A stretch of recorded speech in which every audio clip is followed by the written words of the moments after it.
Good morning all of you. So I was continuing with the Lord Mountbatten plan. Okay, so under the Lord Mountbatten plan I told you that Lord Mountbatten, let me just see one more time from the book. Just all of you open your book, page number 102. We'll start with the Lord Mountbatten. In my last video I have done the Lord Mountbatten plan. I told you the various proposals kept by Lord Mountbatten, and the first proposal he kept to break the political deadlock was the partition of the country. That we all have done. So all the 9 points of proposals kept by Lord Mountbatten, you people have to learn it properly. Like first one is the partition, and then second one is the relation with the two dominants, third one is the boundary commission, fourth one is the princely states, fifth one is the Bengal and Punjab, Sindh, west, northwest frontier, the district of Sylhet, constituent assembly. All these points are very important. Is it clear? Now, today I'll make you people underline the important lines which you people have to underline under the proposals kept by Lord Mountbatten. Okay, so now see all of you in the book.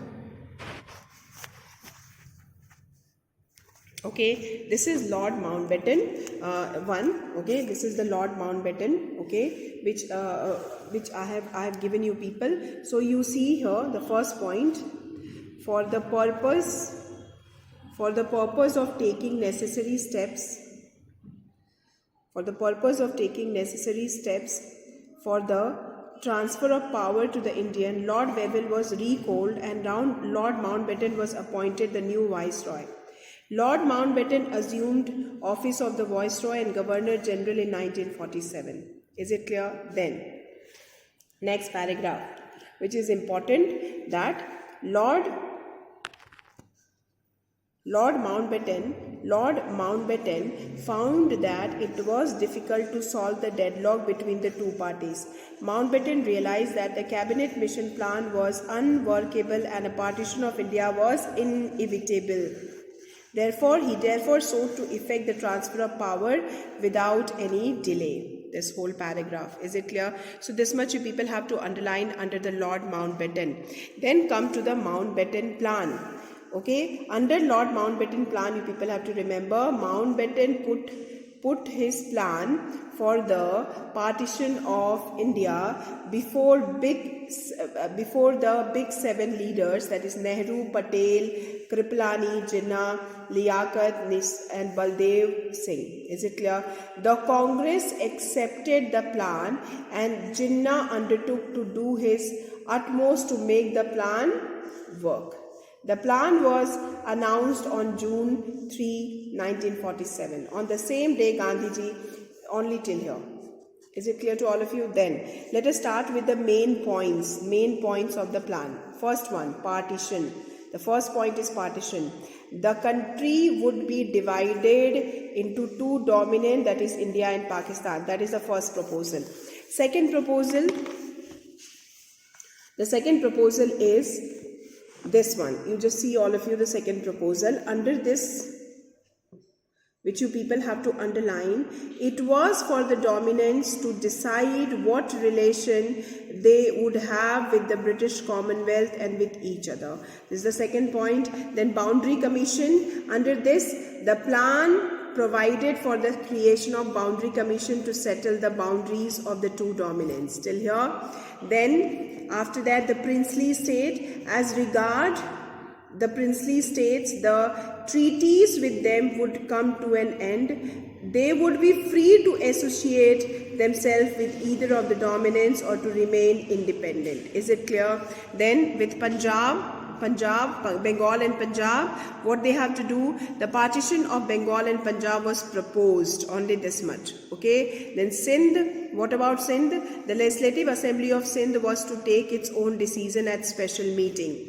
Then a publicite was to be held on northwest frontier province. Till here. Then the district of Sylhet, the Muslim majority district of Sylhet was to be decided to referend whether they join Bengal or to remain in Assam. Is it clear? Then last one, the existing Constituent Assembly would continue to work, but the constitution framed by it would not apply to Pakistan. Is it clear? So these are, and then the last one, that is number 10th one, okay, that is transfer of power.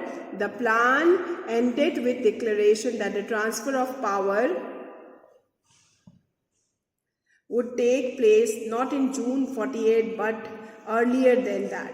Is it clear? So 15th August 1947, the transfer of power would have been done. Is it clear? Now, just see all of you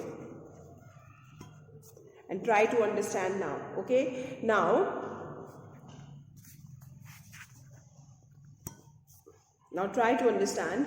So these are the 10 points of the Lord Mountbatten plan. The first point, he proposed that it is required to do the partition of the country. Second, the British government, the Britain was having Commonwealth group. So it left on both the dominant that whether they want to be the part of Commonwealth game or not. That will be decided by the wish of India and Pakistan. No compulsion was there from the British government. Third point, a boundary commission will be established who will decide about the boundary of the two dominant, that is India and Pakistan.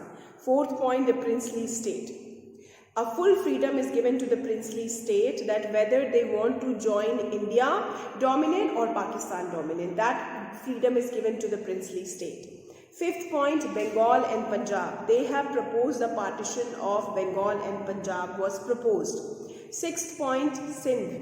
Sindh was to take its own decision. Freedom is given to the Sindh that whether they want to join India or they want to join Pakistan, that depends on their wish. Seventh point, Northwest Frontier Province. One more province was there. So, Northwest Frontier Province decided to do plebiscite. Plebiscite means वो लोगों से पूछेंगे कि लोगों को India के साथ जाना है या पाकिस्तान के साथ जाना है. ये freedom दी गई नॉर्थ वेस्ट फ्रंटियर प्रोविंस को.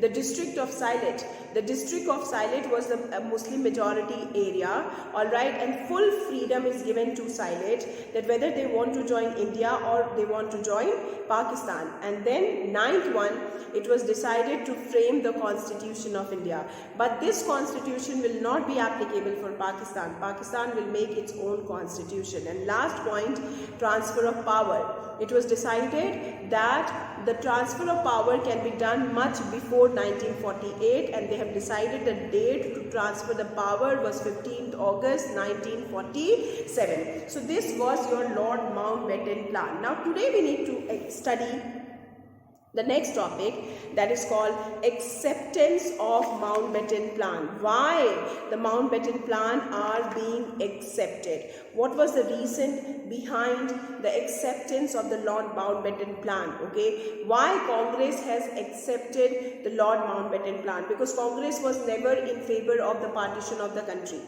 So what were the different reasons which has actually pushed the Congress to accept the Lord Mountbatten plan? We need to discuss this now in the book. So page number 103, children, see acceptance of Mountbatten plan in your book.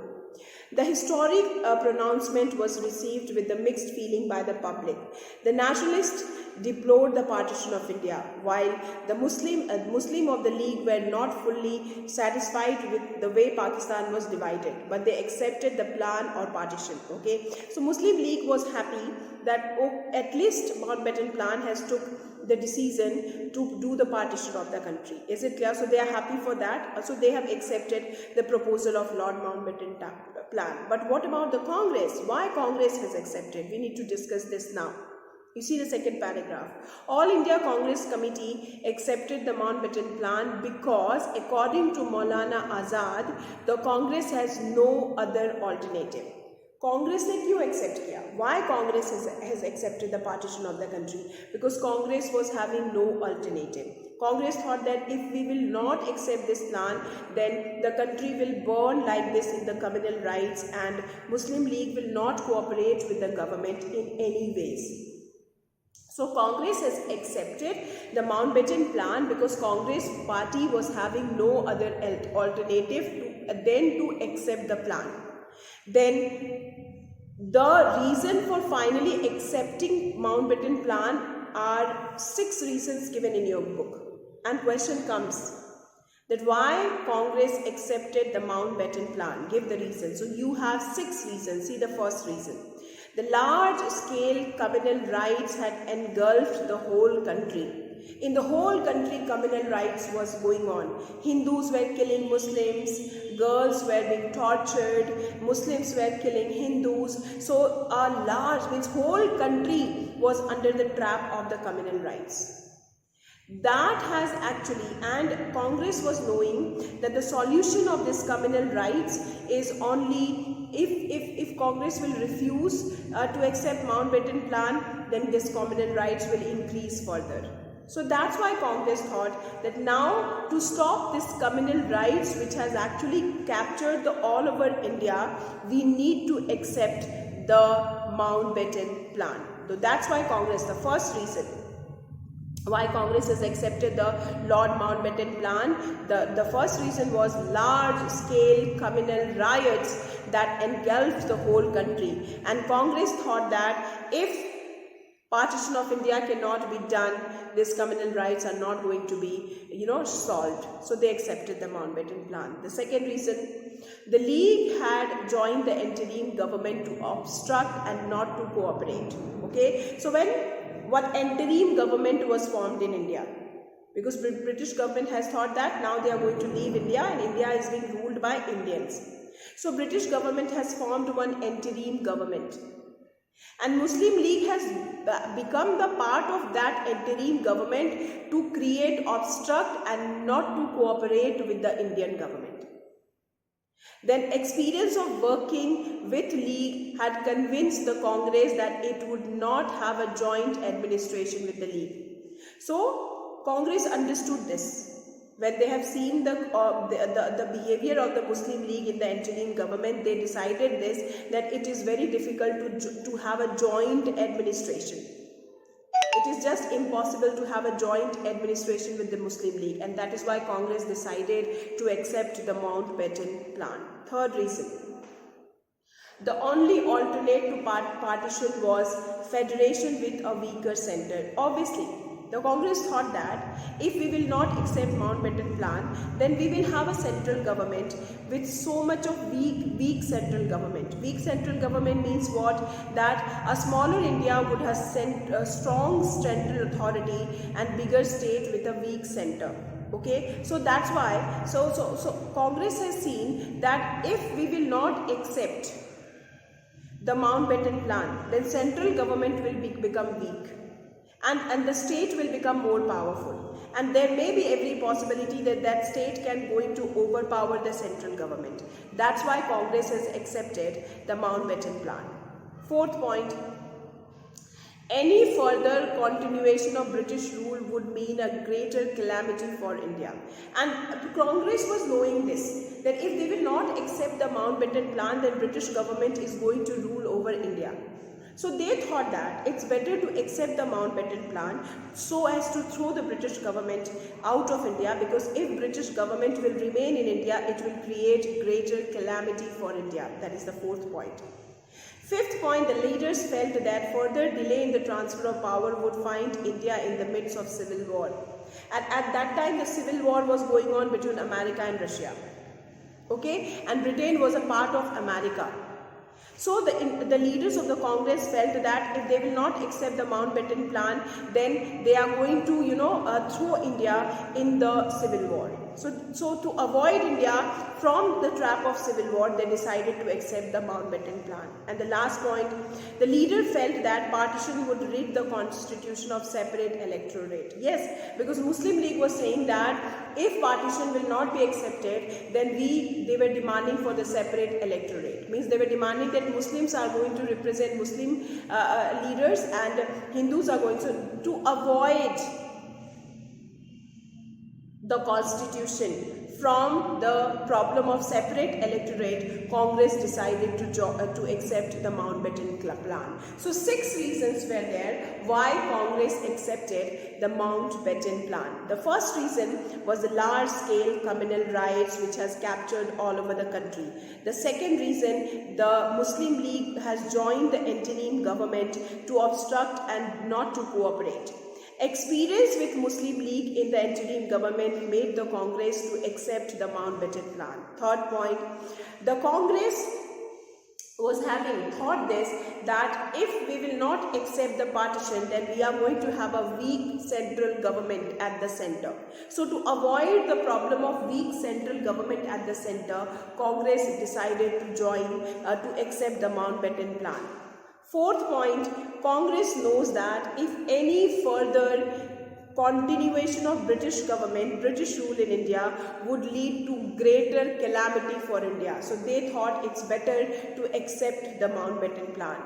Fifth point, the Congress thought this, that if they will not any further delay of transfer of power from Britain to India would make India under trouble of civil war. So to save India from the trouble of civil war, Congress decided to accept the Mountbatten plan. And the last point, that the Congress wanted that the problem of separate electorate that need to be accepted in Constitution because of Muslim League can be solved if they will accept the Mountbatten plan. Is it clear? So today we have completed the Mountbatten plan, okay, and tomorrow I am going to start the Indian Independence Act, okay, and this I am going to complete tomorrow. So this chapter is going to be completed tomorrow, children, and then your syllabus of term 2 is going to be over tomorrow. For today only this much. Thank you, children.